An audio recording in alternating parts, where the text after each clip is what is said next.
اكتر 5 لاعبين مصريين اتظلموا في تاريخ الدوري المصري من وجهة نظري ومن اللي انا حضرتهم. تعالى لما اقول لك مين هم. انا سيف الهواري وده فيديو جديد من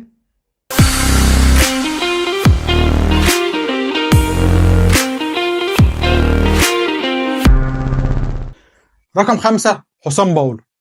لما نيجي نتكلم على الشغف وحب الكوره ما ينفعش ما نذكرش حسام باولو. حسام باولو بدأ يلعب دوري ممتاز وهو عنده 29 سنة. حسام باولو كان بيلعب درجة ثالثة وقدر من خلال الدرجة الثالثة يتنقل للدوري الممتاز عن طريق نادي الداخلية. مش بس كده، يعني حسام باولو ما استكفاش بالخطوة دي خطوة كبيرة جدا بالنسبة لأي لعيب اللي تكون بتلعب درجة ثالثة تنتقل لدوري ممتاز. دي خطوة كبيرة جدا، في لعيبة كتير وصلت لها وريحت خلاص انا وصلت الدوري ممتاز وخلص الموضوع على كده.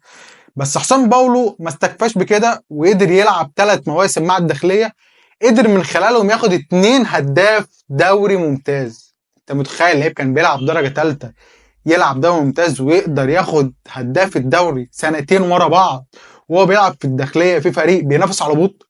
وقدر بعدها يمثل منتخب مصر، وقدر من بعديها يروح نادي الزمالك. اي نعم فترته ما كانتش احسن حاجة، بس حسام باولو كشغف وكحب للكورة اسطورة طبعا. وحسام باولو لغايه دلوقتي حبه وشغفه للكره لسه ما انتهوش. حسام باولو لغايه دلوقتي بيمثل منتخب مصر للكره الشاطئيه وكابتن الفرقه، وفعلا هو نجم الفرقه ولسه بيتالق ولسه بيجيب اجوان عالميه. فحسام باولو واحد من اساطير الجيل طبعا. رقم 4 هو اسطوره الكره المصريه بره الاهلي والزمالك. فكر كده شويه، مين جه في دماغك؟ زي ما قلت صلاح امين. صلاح امين بلا منازع هو اسطوره الكره المصريه بره الاهلي والزمالك. صلاح امين عمل كل حاجه في الكوره، يعني مسيره، جوان، يعني على المستوى الفني قوه، سرعه، مهاره، حرفنه. صلاح امين كان حته لعيب كوره فرود، كان فيه كل المواصفات. واتظلم مع فتره المنتخب في 2008 و2010، كان المفروض يكون موجود. انا مش بقول لك اللي هو كان يشارك اساسي عشان كان فيه لعبه كتير، بس كان على الاقل كان المفروض يبقى موجود في قائمه المنتخب. فصلاح كان لعيب كبير جدا، وصلاح كان فعلا واحد من اساطير الكره المصريه. يعني انت لو بتتكلم على صلاح امين، الاجوان العالميه اللي جابها اكتر بكتير من الاجوان العاديه اللي جابها. صلاح امين يعني لو كان لعب اهلي او زمالك كان زمانه في حته ثانيه خالص. فلما نيجي نتكلم على اللعيبه اللي اتظلمت لازم نذكر صلاح امين. رقم 3 هو بيرلو الكره المصريه. مين بيرلو الكره المصريه؟ هو محمد حمص. اللي ما اتفرجش على محمد حمص او ما تابعش محمد حمص بشكل كويس فهو فاته متعه كبيره جدا. اللي قاعد يتفرج على حسني عبد ربه واحمد حسن نزل لعيبه كبيره جدا طبعا، بس لو انت شغلك تفكيرك الناس دي بس وما شفتش محمد حمص فانت تقييمك للكوره بصراحه مش قد كده يعني. لان محمد حمص كان موهبه وكان حاجه في نص الملعب مش طبيعيه. محمد حمص كان رسام في نص الملعب، بيقدر يلعب وهو مغمض، بيلعب بظهره. كان لعيب كوره بصراحه، يعني ما كانش يقل اي حاجه عن الناس اللي لعبت عليه في منتخب مصر، وما كانش يقل اي حاجه، بل كان ممكن يتفوق كمان على حسني عبد ربه. محمد حمص هو مش راجل بتاع شو، مش راجل بتاع اعلام، ومش هتشوفه بيتكلم كتير، فده اللي كان مخلي اسمه مش بيتردد في اذهن الناس كتير، وكان مخلي في ناس كتير مش مدياله حقه عشان هو كان في حاله بيلعب كوره بس.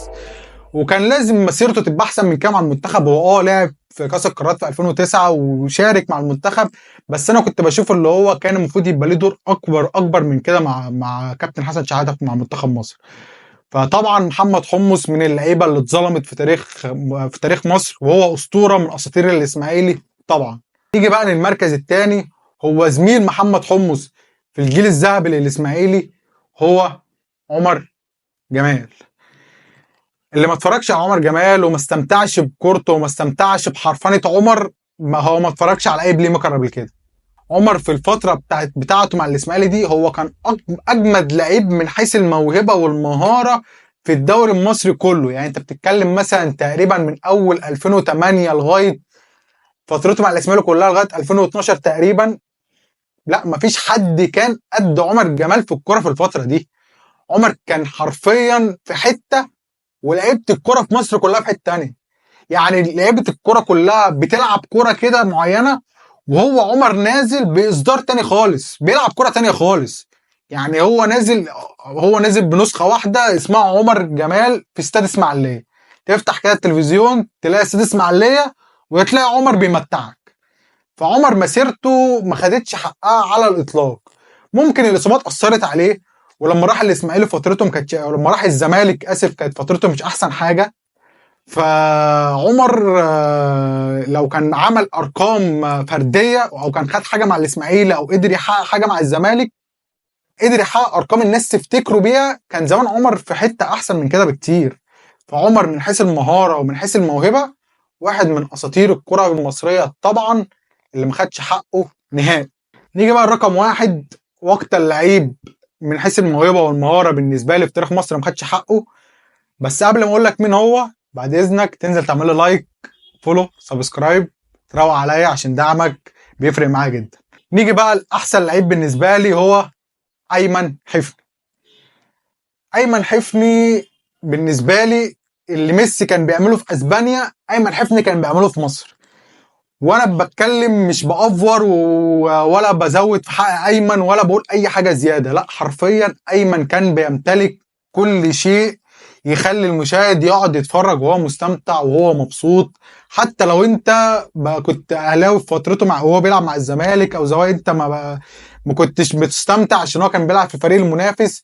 بس في كل الحالات ده ما ينكرش ان ايمن حفني واحد من اكتر الموهوبين جت في تاريخ مصر، سواء فترته مع مصر المقاصة وفترته مع طلائع الجيش وفترته مع الزمالك.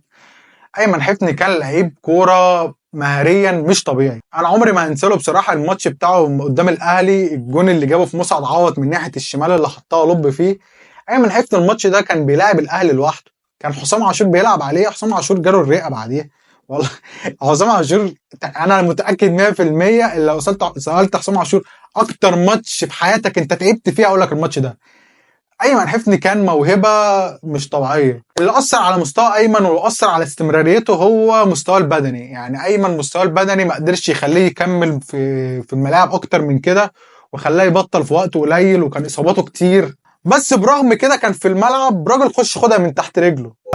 طبعا لما نيجي نتكلم عن الناس اللي اتظلمت في تاريخ مصر لازم طبعا نذكر ايمن حفني. بس كده دي كانت قائمتي لاكتر 5 لعيبه اتظلمت في تاريخ الدوري المصري من اللي انا حضرتهم. فلو انت شايف في لعيب تاني انزل اكتب اسمه في الكومنتات، واتمنى الحلقه تكون عجبتكم.